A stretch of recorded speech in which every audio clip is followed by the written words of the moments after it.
নমস্কার। আপনারা দেখছেন এসডি নিউজ মিডিয়া। আপনাদের সঙ্গে এই মুহূর্তে আমি রয়েছি শুভম। আর যিনি আমার সাথে রয়েছেন শিল্পী এবং ত্রিপুরার খুব পরিচিত মুখ অমর ঘোষ। নমস্কার। নমস্কার দাদা। যুব দপ্তরের তরফ থেকে গতকাল একটা আস্তাবল ময়দানে একটা অনুষ্ঠান হয়েছে, যেখানে শান উপস্থিত ছিল। তোমারও ওই মঞ্চে গান গাওয়ার কথা ছিল। কি হয়েছিল ঘটনাটা? সোশ্যাল মিডিয়াতে আজকে এটা নিয়ে খুব চর্চিত এখন এই মুহূর্তে, মানে একটা টপিক হয়ে উঠেছে সবার কাছে, শিল্পী জগৎ থেকে শুরু করে সবাই নিন্দার ঝড়। প্রথমত আমি কারণটা কি? আমার কৃতজ্ঞতা জানাই সবাইকে।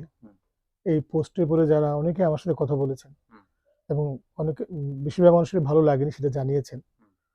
আমি আসলে একটা কথা বলতে চাই, আমি কিন্তু আমার যে অভিযোগটা ছিল কি হচ্ছিল সেটা আমি জানাচ্ছি তোমাকে। আমার অভিযোগের মূল বিষয়টা হচ্ছে, যেটা আমার সাথে হয়েছে মনে হয়েছে অত্যন্ত অন্যায় হয়েছে আমার কাছে মনে হয়েছে, এবং সেটা যেন আগামী দিনে অন্য কোনো ফরম্যাটের কোনো আর্টিস্টের সাথে না হয় সেই লক্ষ্য নিয়েই কিন্তু আমার এই পোস্টটা করা।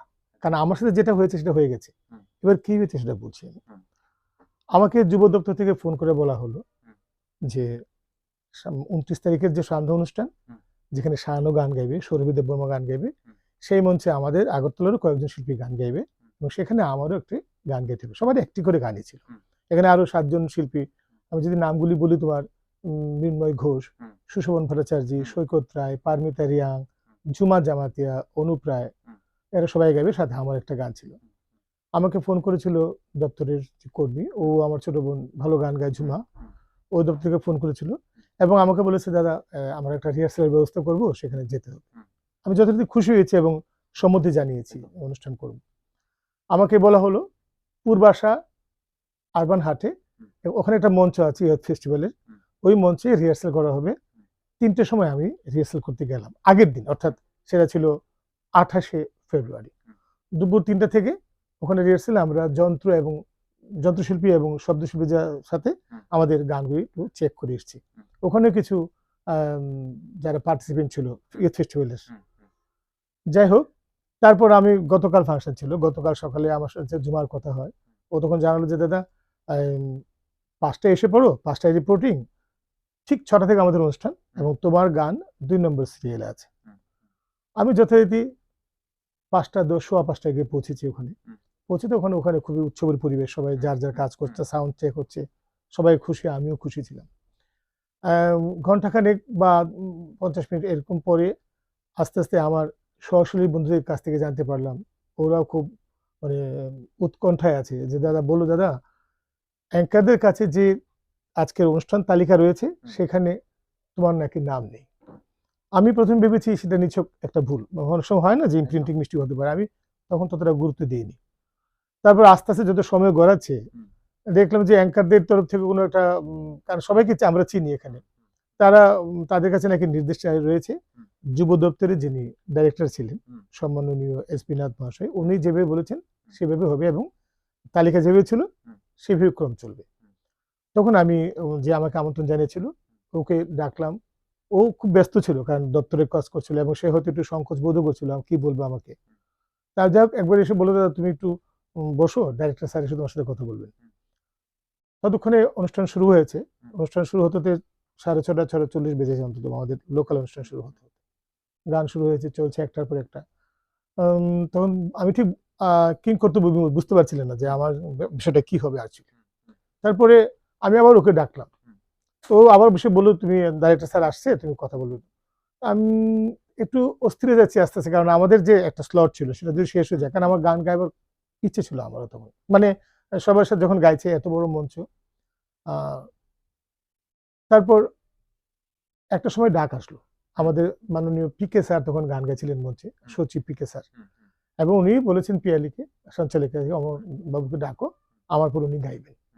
আমি সেই মঞ্চে উঠেছি, উঠে একটু ব্যাকস্টেজ থেকে মাইক ঠিক করলাম, কথা বলছি যে সাউন্ড অপারেটর ছিল, তারপরে এরপরে গাইবো। কিন্তু উনার গানের পর দেখা গেল আস্তে আস্তে চিত্রটা আবার পাল্টেছে, আবার একটা অন্য ব্যান্ডের নাম ঘোষণা হয়েছে। তখন আমি বুঝতে পারছি না যে এরপর আমি আবার ওকে ফোন করলাম অনেকবার, কিন্তু তখন হয়তো খুবই শব্দ ছিল, এই শব্দের জন্য হয়তো শুনতে পাইনি, বা বা ফোন ধরে তাও হতে পারে, আমি জানি না। তো ওর সাথে কথা হয়নি, ও আর আসেনি আমার কাছেও, ওকে আমি পাইনি। তারপর ভাবলাম যে বাড়ি ফিরে আসি, কিছু করার নেই।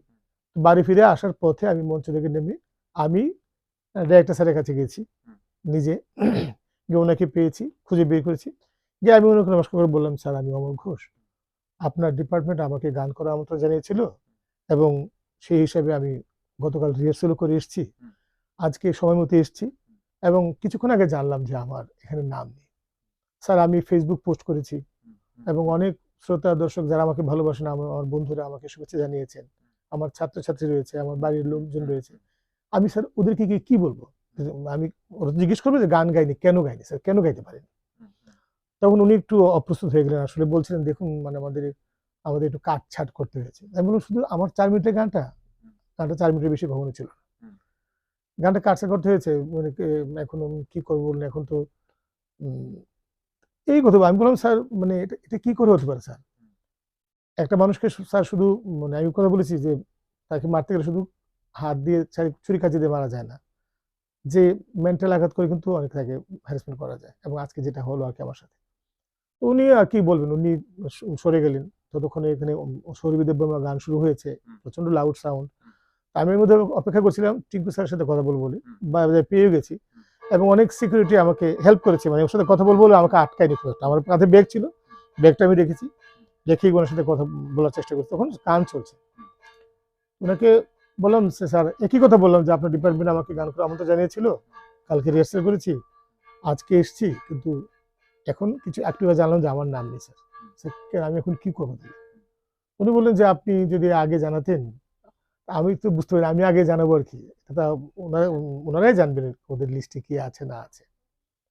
তো সেভাবে এবং উনি এটাও বললেন যে অনেকেই তো আসলে আপনাদের মতো গান গাইতে চায়, সেটা আমার একটু আপত্তি ছিল যে আমি তো আর চাইনি, আমাকে ফোন করে আমন্ত্রণ জানানো হয়েছে, তার ফলে আমি গেছি। এখন একটা তো কারণ থাকবে যে কেন হয়নি, সেই কারণটা আমি জানতে চেয়েছি।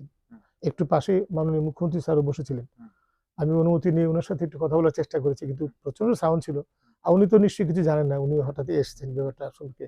তবুও আমি মানে আমার তখন মনের যে ব্যথাটা সেটা বোঝানোর চেষ্টা করেছিলাম ওদের কাছে, যে মানে কেন এমন, আমি কি বলবো, মানে আমার কি অপরাধ, সেটা আমার জানার একটা বিষয় ছিল আর কি। এই জায়গাতে আপনার কি মনে হচ্ছে আপনার সাথে কোনো রাজনীতি হচ্ছে? দেখো আমি রাজনীতি বলবো না, কারণ এইগুলো করে সব গুলিয়ে যায়, সবকিছুতে একটা রাজনীতি এসে যায়, কিন্তু যখন এই অবস্থায় আসে তখন মনে প্রশ্ন আসে কেন, মানে আমাকে তো সদুত্তর দেয়নি যে কি হয়েছে। যদি কাটছাট হয়ে থাকে, যদি আগে এবং কোনো অসুবিধা হতো, আমাকে যদি ওরা ফোন করে দুপুরবেলায় বলতো যে আজকে আপনার গানটা রাখা যাচ্ছে না, তাহলে হয়তো আমি কষ্ট পেতাম ঠিকই, কিন্তু তাও মনে মনে বুঝতেই পারতাম ঠিক আছে। কিন্তু আমি যখন এত বড় পোস্ট দিয়ে ওখানে সেজে গুজে গিয়ে মঞ্চে উঠেছি, সবার লোকে মিলমিশ করছে, সবাই জানে গাইবো, ওখান থেকে মঞ্চে উঠে ফিরে আসাটা, সেটা আমার কাছে একটা খুবই ধাক্কা ছিল, এবং ওই সময়টা আমাকে নিজেকে খুবই মানে অপদার্থ হোক, ওই সময়টা মনে হয়েছে আমি একটা মানে। আপনাকে কি মানে উপর মহল থেকে কি কেউ ফোন করেছিল আজকে বা? না, আমি কি করিনি, কোনো ডিপার্টমেন্ট থেকে এখন অব্দি কেউ ফোন করেনি। উম, আহ, এখন আমাকে অনেকে যেমন জিজ্ঞেস করছে যে তোমাকে চিঠি দিয়েছি নিমন্ত্রণের জন্য, আমাদের এখানে কাউকেই কোনো চিঠি দেওয়া হয়নি। আমাদের যারা লোকাল গিয়েছি সবাইকে ফোনে ফোনে, আর এগুলো সাধারণত আমাদের সবাইকে চিনি, ফোনে ফোনে নিমন্ত্রণ করা হয়। এখন যদি ওরা বলে যে চিঠি দিয়েছি কিনা সেটা দেখান, তাহলে তো আমি দেখাতে পারবো না। কারণ আগামী দিনে অমর ঘোষ কিরকম প্রস্তুতি নিয়ে চাপাবে? না, অমর ঘোষ গান নিয়ে আছে, গানের সাথে আমার সম্পর্ক দীর্ঘ 40 বছর ধরে। যারা এখন করছে তারা কেন করছে আমি জানি না। আমার মনে হয় যে গান নিয়ে কখনো আমি কোনো রকম কনস্পিরেসি, কোনো রকম লবিগুলো করেছি, তা আমার সততা আমার কাছে রয়েছে, আমার তার জন্য জবাবদিহি করতে হয় না। কিন্তু এখন মনে হয়েছে মানে যে বিশ্বাস, আবেগ, ভাব এগুলিকে ছেড়ে আরো ধরো মানে টেকনিক্যালি আরো ধরো আমাকে এখন কেউ বললে, তোমাকে যদি বলো গান গেতে, আমি তাহলে বলবো যে আমাকে একটা চিঠি দাও, আমাকে নিমন্ত্রণ করেছে, সেটা আমার এতগুলি সন্দেহ তৈরি হয়ে গেছে আর কি মূলত এখন।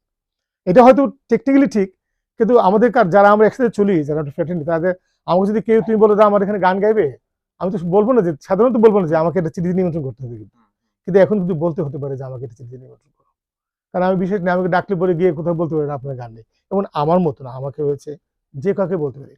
ওই সময়ের কষ্টটা কিন্তু কেউ ভাগ করে নিতে পারবে না। হুম, আমি শুধু চাই, আমার সাথে হয়েছে, আমি অনেকদিন গান গেয়েছি। হুম, সব মঞ্চে গান গাইবো আমি সেই আশাও করি না। হুম, আমি গিয়ে কোথাও বলিনি যে আমাকে গান দিন। এই বলার সময় বা এলেও আমাকে কোনো ইতিহাসে কেউ বলতে পারবে না যে, কোনো প্রমাণ দিতে পারবে না যে আমি কোথাও গিয়ে বলেছি আমাকে গান দিন। সেটা আমি জোর দিয়ে বলতে পারি। আর আমার মিথ্যে বলার কোনো দরকার নেই। ঠিক আছে? এখন আগামী দিনে হ্যাঁ, যদি সরকারি কোনো অনুষ্ঠান আসে নিশ্চয়ই করব। করব না কেন? তখন আমাকে সিস্টেমেটিক্যালি যদি ওরা ডাকে, হুম। ডাকবে। আর যদি কারোর পছন্দ না হয়, না হয় ডাকতে পারে। সময় দেওয়ার জন্য এসডি নিউজকে আপনার কাছে ধন্যবাদ। তোমাদেরও ধন্যবাদ। তোমরা এই খবরটা শুনে এসেছো এবং তোমাদের এই যে পাশে থাকা সাহস, আমি চাইবো যে আগামী দিনে আরো যেন চলতে পারি সেই সাহস নিয়ে। আজকের মতন এই জায়গাতেই শেষ করলাম। দেখতে চোখ রাখুন এসডি নিউজের পর্দায়। নমস্কার।